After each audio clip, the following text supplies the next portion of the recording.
Ngayon nyo ikumpara si PBBM sa administrasyon ni Digong. Kaya sige, maglabasan kayo dyan.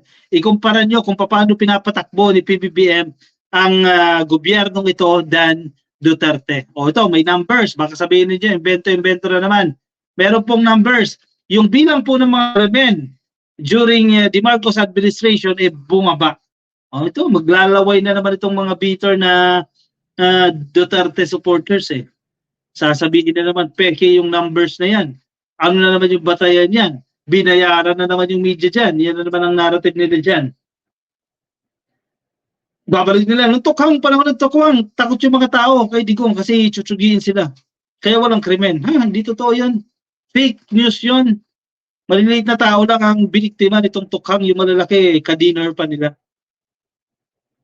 Ito, marami na naman magagalit dito. Ayan o. Crime fell during Marcos admin, according to PCO. Fake news to. Isipin na naman ng mga bitter dyan. Fake news na naman yan. Kasi si Digong lang ang magaling na presidente. Actually, hindi tayo nagkukumpara dito eh, no? Pero, ang strategy kasi nitong kalaban na to, ikumpara si PBBM sa previous administration. Kaya so, ganito si Digong. Noong panahon ni Digong, may tukhang. Yung panahon ni Digong, ganyan. Ganito yung presyo. Yung panahon ni Digong, ganyan. O ito, kami naman na magkumpara sa inyo. Sa panahon ngayon ni PBBM, bumaba ang crime rate. Connected yan. Hindi mo pwede sabihin na crime rate lang yan. Ha? Connected lahat yan. May issue ng poverty dyan. May issue ng job opportunities dyan. Etc. Bakit tumataas ang krimen? Gutom ang tao, naghahanap ng makakain. Walang trabaho, kaya tumataas ang krimen. At kapag bumaba ang krimen, in a way, masasabi mo na tila nagkaroon ng trabaho, tila nabawasan ng poverty. Dahil nabawasan itong mga crimes na to. Pero hindi nyo tatanggapin yan kasi bitter kayo. Hindi pwede mangyari yan. Panahon lang ni Digong dapat yan. Sorry kayo ngayon.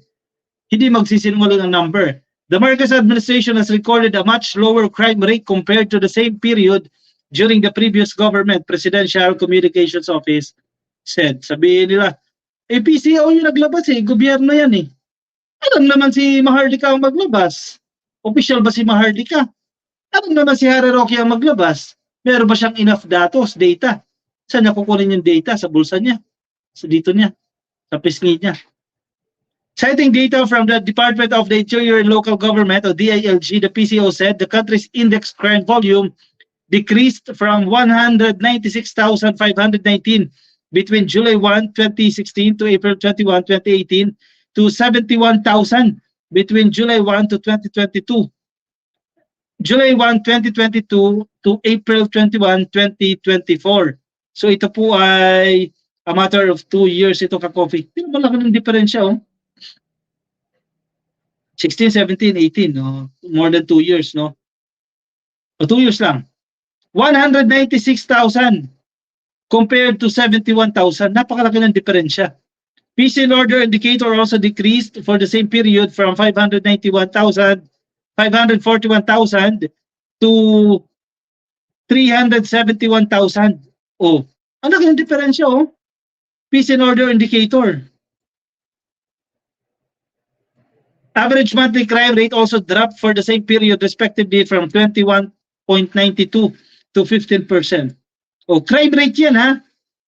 Monthly crime rate. 15% na lang ngayon as compared to 21.92 noong panahon ni Digong. Ibig sabihin, maganda yung strategy. May improvement. Hindi ba nagsisiro yan? May improvement kung ikukumpara mo sa strategy ni Digong. Kasi ang alam lang nila, tukhang ng tukhang. Pumatay ng pumatay. Kahit estudyante, walang kamalay-malay, chinutsugi. Yun ang alam nila kasi alam nila, effective yung kamay na bakal na yun. Yung ganong strategy ng walang due process. Nasira na tayo sa ibang bansa dyan eh, di ba? Sirang-sira tayo dyan eh. Yung human rights violations, sumaas. Dahil sa sitwasyon na yan, dahil sa ginawa nila yan. Tapos gusto nila, gayahin pa. Di ba? Marami nagalit ng pag-upo ni PBBM eh. Kasi ibahin yung tukhang eh. Sabi nila, hindi, gawin mo yan. Kasi dictating ito mga to. Gawin mo yan kasi ginawa ni Digong yan. Effective yan. O hindi kayo sinunod ngayon. Nagalit kayo ngayon. Nagsisisigaw kayo dyan. Dahil hindi kayo sinunod. Hannah Rivera, Bunuan. Thank you sa star, ma'am. Jackie Britos, good evening sa iyo. Eusebia Hite Rosa. Hi, Coffee watching from California. Diyan po sa Estados Unidos. Hello po sa inyo. Focus crimes such as theft, physical injury, robbery, rape, murder, carnapping, and homicide also went down from 196,000 to 71,000. Ang laki, oh. 63% yung decrease. Non-index crime volume also decreased from 345,000 to 300,000 na lang.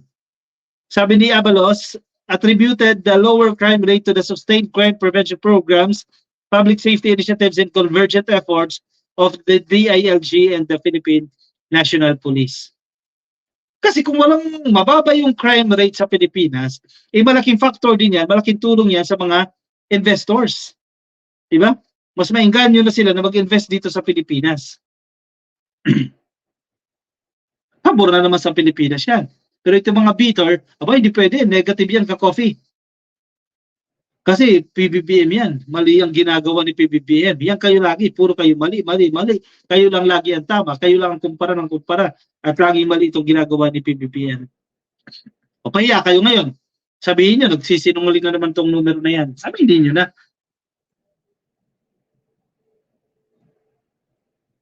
Tayan TV, barking dogs ng China. Ayun, si Digong, Roque, Tikia, yung mga barking dogs na yan. Kung gusto talaga ipaglaban, di Coast Guard muna, sabi ni Eduardo Mahinay. Ano po ang Coast Guard muna? Grabe ka traidoran ni Roque at ni Digong. Ang nakakahiyang presidente, history ng Pilipinas, hindi mananaig ang tama sa mali. Gising tayo sa huli, ang sister Sisi, sabi ni Chris H. Chavez. Good afternoon, Ma'am Patricia Reclamado. Hello po sa inyo. Ngayon nasa news riding, may pinatay naman, sabi ni Eduardo Mahinay. Again, ka-coffee ha. Ang media, para kaunting background tayo sa paano nag-work ang media, no? They have to sensationalize their stories, no, para tanggapin. So, hindi ibig sabihin, sa news kasi mas gusto nila yung mga crime stories kasi mas pinapanood ng tao yan. Hindi ibig sabihin na mas maraming crime stories na nababalita, mataas ang kaso ng crimes sa Pilipinas. Mas gusto kasi ng tao yan, yung mga balitang tungkol sa krimen. So we have to consider that also. Isang factor din po yan.